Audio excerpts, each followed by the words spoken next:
Bonjour, je m'appelle Mesbahili, je suis doctorant à l'UMTO et je vais vous présenter mon travail intitulé Propriétés électroniques de l'hétérostructure métal de transition sur un modélisateur de MOS2. Le MOS2 possède une structure similaire à celle du graphène, appelée honeycomb structure, représentée en haut à droite du poster. Le MOS2 a une bonne mobilité électronique et contrairement au graphène, il possède un band gap, ce qui fait de lui un bon candidat pour des applications thermoélectriques.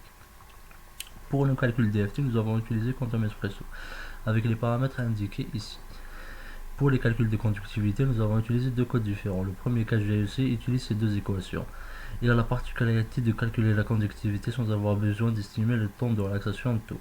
Le deuxième code utilisé est Bootstrap, il considère taux comme constant.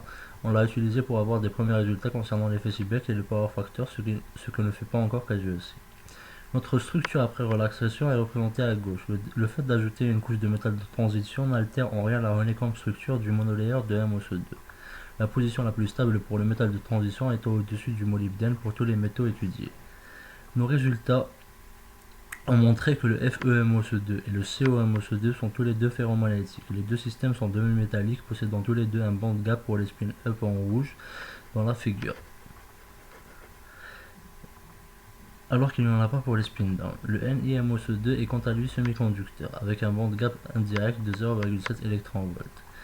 Le VMOSE2 est un métal antiferromagnétique. Cette bande structure devient très intéressante quand on active le spin-orbit coupling.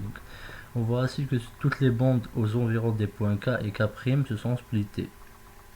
Il y a aussi une brisure de la symétrie par rapport à M. Mais le plus important est qu'on voit l'apparition de deux cônes, l'un pour le spin-up et l'autre pour le spin-down, juste au-dessous du niveau de Fermi. Le NiMOSE2 étant un semi-conducteur, nous avons décidé de calculer ses caractéristiques électriques et thermoélectriques.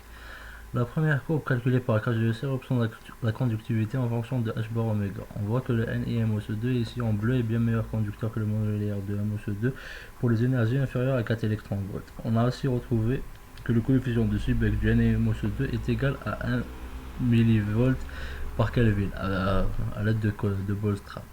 Pour finir, on voit que le power factor en fonction du taux obtenu avec Bootstrap est de l'ordre de 10 puissance 11, ce qui donnerait un power factor de 10 puissance moins 3 avec taux est égal à 10 puissance moins 14. Pour conclure, les matériaux étudiés ont tous des propriétés intéressantes et variées. Merci.